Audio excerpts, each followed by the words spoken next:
Good evening, Bobby Lee here with Hurricane Creek Farms. We are doing some tethering, which I'll talk a little bit more about in a minute, but appreciate y'all watching. Y'all already know to give the video a thumbs up. I'm sure you've all already subscribed, but if you're one of the 2 people that have not, we really appreciate you doing that. But we got some stuff to get done and got just about an hour and a half or so of daylight left to get it done, so let's get after it.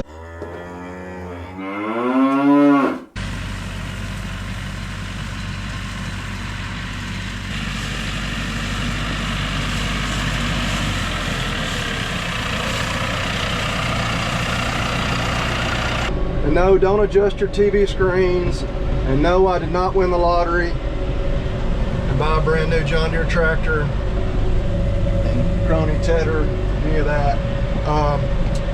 Borrowing some of my dad or my uncle's equipment to get some hay teddered. We don't typically tedder. In fact, I don't know that I've ever discussed it on the channel.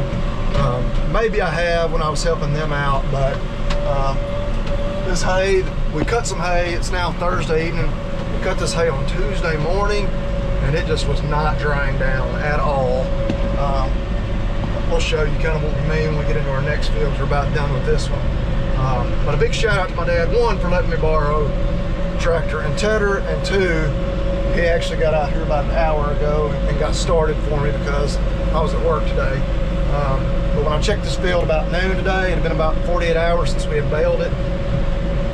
Especially in some of the heavier spots, and underneath it was still as green as it was like we had just got done mowing it. So I really, because of all sorts of logistical reasons, have to get this mowed, or not mowed, but baled tomorrow. And so I was kind of panicking, called him and said, man, if there's any way you can help me out, him being off today, and run the tedder for me, it'd be fantastic. He had some prior commitments, but he got done with that and got out here for me late this afternoon, and so we are very grateful to not only borrow the equipment but also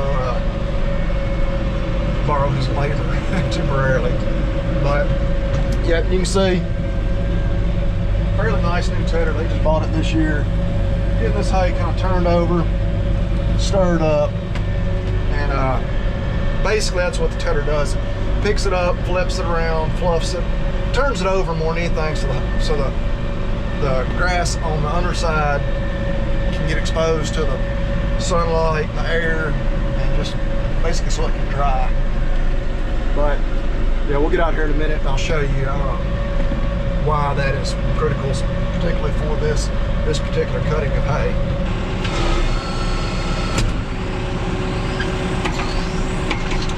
Spent many hours running a tedder in my younger years and growing up on the farm. This is the first time I've ever run this tedder, and the first time I've ever used one with hydraulic, arms or wings. Dad and him just bought this one a couple of months ago, and they've always had manual folding. So you would get out and literally you'd manually lower and raise the wings by hand. Which was, it's a little bit physically demanding, but it was just a total pain in the butt, especially because this particular farm, it's 5 different patches. So there'd have been 5 different times you'd have to fold up, drive to the next field, then unfold. So it's super nice. But we'll get off up here. We just pulled into our 4th of 5 fields, 2nd biggest field. Kind of show you how it's drying down and why doing this is critical to us getting this dry enough to bale tomorrow. So we'll just give you a little closer look at what we're doing and why we're doing this. We haven't even made a full round in this field, and so this was pretty good thick hay. We had fertilized it. There's a lot of crabgrass in here. And just look, of course this on top, pretty darn dry. Like that right there on top would probably bale right now if we wanted it to, but underneath you still see really green in there. There's spots that are even greener than that. Let's see, right in here. It's not quite so bad, but that right there, it's almost more yellow, but it's still very moist. I don't know if you can probably appreciate that. And so that was just not drying down nearly as good as it should. You can see, of course, when a disc mower lays it down, it just kind of lays it off flat. There's a bunch of pretty green crabgrass right there, some foxtail. But of course, you can see here, you know, clearly what we have not done, what we have, and it really stirred up. Yeah, there's a lot of green in here. But now that green is on top, where it'll be, well, it's not really be exposed to the sun today because the sun's already gotten below the trees. But of course, it'll get wet pretty well with the dew tonight. But the sun comes out tomorrow, gets the dew dried off, then give it probably 2 or 3 hours, and then early afternoon we'll start raking it and baling it. But yeah, get a little closer look at the tedder. So it's a 4 basket is what we call it. So it's got these 4 kind of, well, we call baskets with arms coming off the tines. Flips that hay over, stirs it up. Probably saying it stirs it up is probably the easiest way to explain it. But we're gonna get going. We got about, we still got a little over an hour of daylight left. It's a pretty fast process. You can run fairly fast. And as you can see, it's covering basically 1, 2, almost 3 full mower widths. So I don't know the exact working width of that, but you cover ground really quickly in a tedder, more so even than when you're raking. But we're gonna get rolling.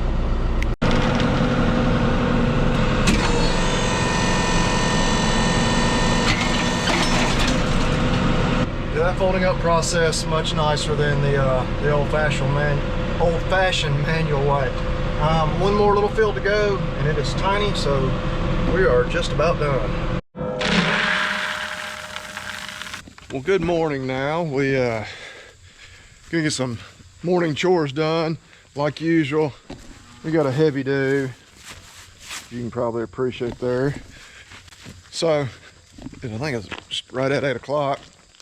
It'll be a few hours before we can get in the hayfield, but we'll get these animals taken care of. Do all those odds and ends. Morning, boys.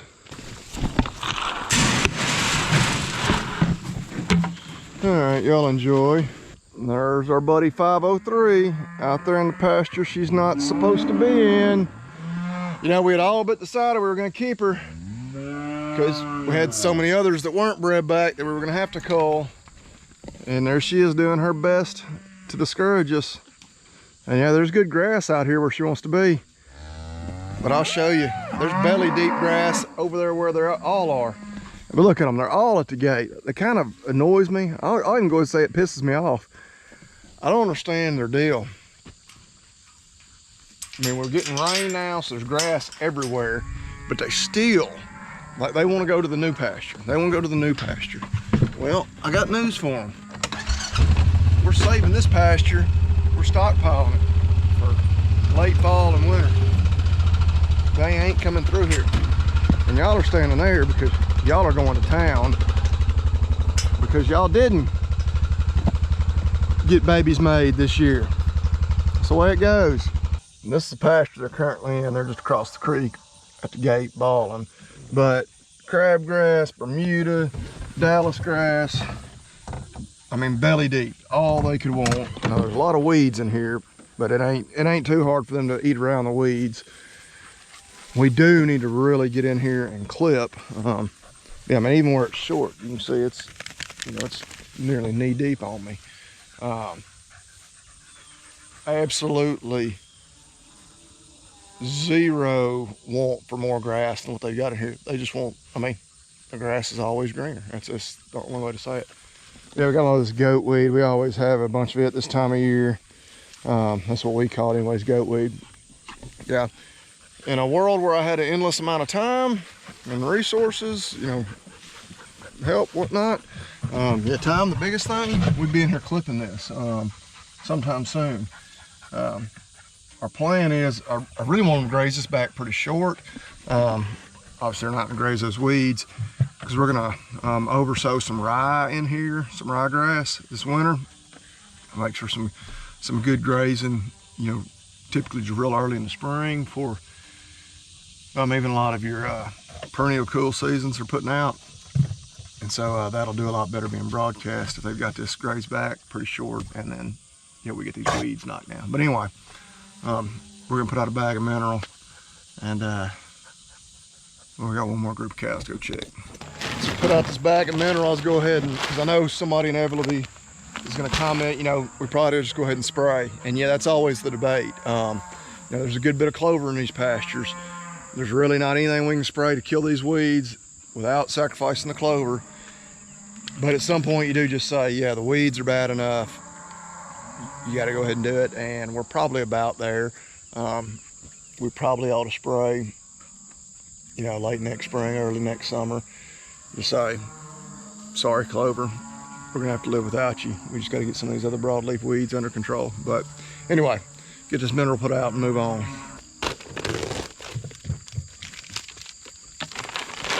They weren't completely out. We're getting them up.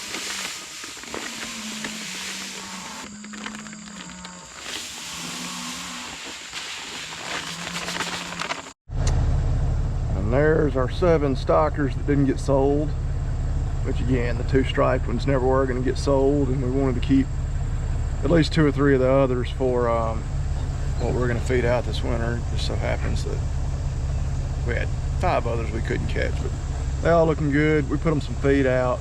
They're all still a little leery. Naturally they were the ones that wouldn't come in there to be caught. What was that, a week ago? I'm trying to remember. No, 2 weeks ago, almost 2 weeks ago now, when we sold them. So yeah, they're a little more bulk,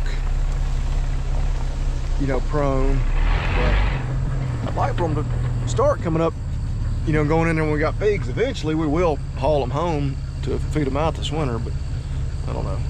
We're not worried about catching them today. And now they've all wandered up here, so if we wanted to catch them today, looks like we probably could, but of course we don't. But that's good to see. I just want to stop on the way back home, check on the hay. Boy, it smells good. Another one of those times, which of course there's plenty of times there's farm smells that y'all are glad y'all can't smell, but it's one where I wish you could. Color really looks good. It's not nearly as green as it was yesterday, especially before we tethered it. Of course, she's pretty damp there on top, just with that dew. She's drying down pretty good. We'll probably have to give it at least another couple hours, but the sun is bearing down. It's probably the best the sun has shined all week. It's been just really overcast, and I've had some afternoon pop-up showers. Thankfully, none right here. But yeah, it just smells good. So we'll go home, which we're like, as a crow flies, about a quarter of a mile from the house.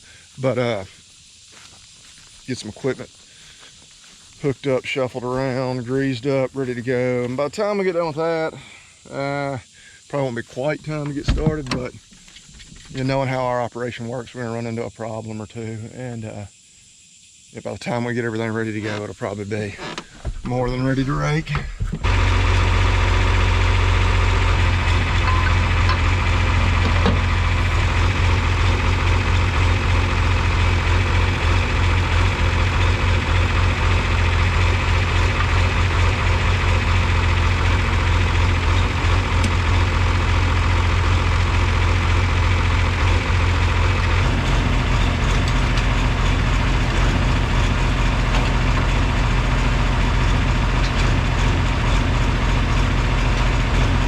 Rake's hooked up.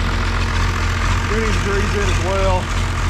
We'll pull it out, split it here, we can fold it down, take advantage of the morning shade, and try not to get just soaking wet, getting everything serviced. One little minor problem or issue I noticed the other day when I was greasing the disc mower, you see still on the tractor there, we got to get that off here in a minute, was as I went to grease it, grabbed the grease gun and stuck in the end of the grease gun was a little grease fitting, grease zerk, alamite, which, hey, comment below and tell me what you call those. We grew up calling them alamites, I think grease fittings is like the official term you see like when you go buy more at the store. I've heard people call them grease zerks. Maybe more of kind of a regional thing, what you call them. But anyway, I found where it had come off the baler. I knew that was the last thing I'd greased before the mower. And so we found it. We just got to put that one back in there and then get everything serviced. Got the mower off the tractor. Get a little go juice in there. My brother borrowed the truck last weekend to take some fuel to his tractor. So I wasn't sure what our diesel situation was in the transfer tank, but looks like he probably filled it up before he went and filled up his tractor. So there's still plenty in there. I don't know if we'll fill it up, but it'll definitely be enough to get us what we need to get baled today. So get the baler hooked up, and it's 11 o'clock. By the time we get all that done, make her have a quick early lunch. We're gonna be ready to hit the field. Made a few passes with the rake. Actually, this is the second little field. This is the first field of any real size. She's pretty good and dry out here for the most part. Yeah, that is totally fine. Still seeing some green spots here and there, mostly either where it was super thick or the tedder didn't hit it real good. But really, primarily just kind of around the edge. You see these fields are kind of narrow. They got these necks run back up there. So many spots don't get maybe a couple hours of direct sunlight all day, and so a little bit of some green spots here and there. Good thing about it, obviously it's raked up now. It's still going to lay here for probably most of it on average about a couple of hours before we actually get it baled up. So it's still doing some good drying. If the sun shined like this all week, it would probably all be more than dry, but I guess the first day this week, yeah, a few little green spots in there right here around these edges, but I think it'll be fine here. Again, especially give it a couple hours this sunlight before we actually get in here with the baler. But yeah, there's a good example of all that crabgrass. Yeah, we get too many real green spots like that, we might have some issues, but we'll see. You know, an absolute worst case scenario, we could leave it windrowed and bale it tomorrow. I know some people do that, you know, when they can't get it tethered. But I really need to get it baled today because we got a softball tournament tomorrow. I missed last weekend with Willis and I both being sick, so yeah, I need to be there.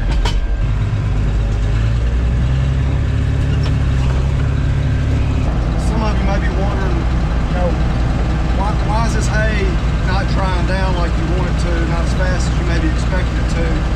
And like a lot of things in life, I think it's multifactorial. You know, number one, like we've been saying, it's been kind of overcast this last few days. Hasn't been quite as high. Sun's shining good today. That certainly affects us. Two of the days are just shorter right now.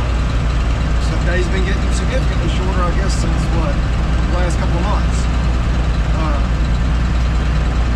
Also, I think it's going to be a lot more hay, just a lot more volume, a lot more grass out here. We fertilized it pretty well. Unfortunately for us, we fertilized it, then it didn't rain for like a month. But I think we are seeing some of the benefits of the fertilizer just in the amount of actual forage here in biomass, which is a good thing. Two, kind of some of the grass species, or at least the percentages of them this time of year, is different. Some of those grasses, specifically talking about the crabgrass, don't dry down quite as well. Maybe as those grasses did earlier in the year. We baled this Memorial Day weekend. That was the first cutting.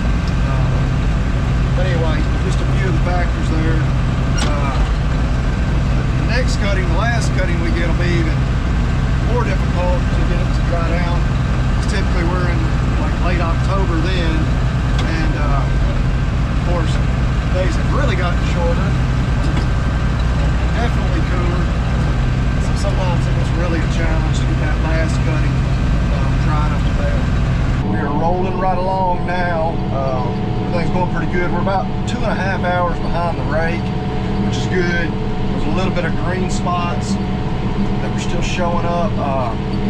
That's another 2.5 hours plus of sunlight they're going to get before they get rolled up. But It's gonna be a fair amount of hay, just looking at it.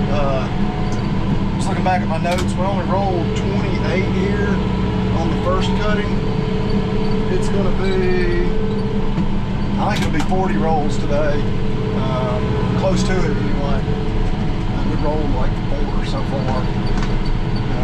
Just this first little patch, but we'll see how it turns out.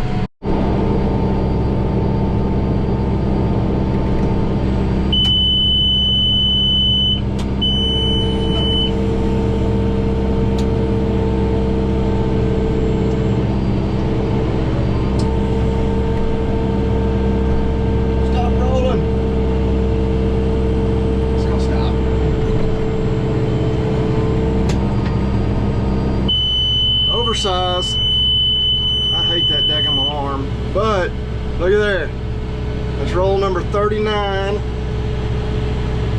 We dumped. We got just a couple of short windrows left, so it is going to be, yeah, if you wanted to be technical, you could say we're going to have about 39 and a half rolls. The counter is going to officially say 40 when we get home and dump the last little one. So I pretty well nailed it, saying I figured there'd be about 40. Back home, got the baler backed under the shed, and there she is. That is number 40.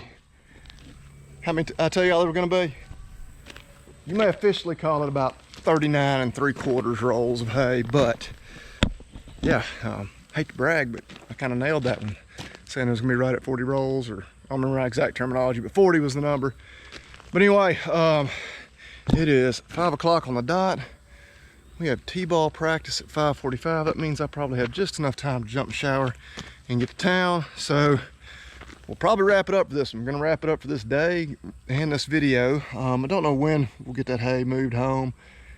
We got a softball tournament tomorrow, but it's not until a little later on in the day, so I might have a couple hours in the morning to move hay. I don't know, it just depends on how I feel.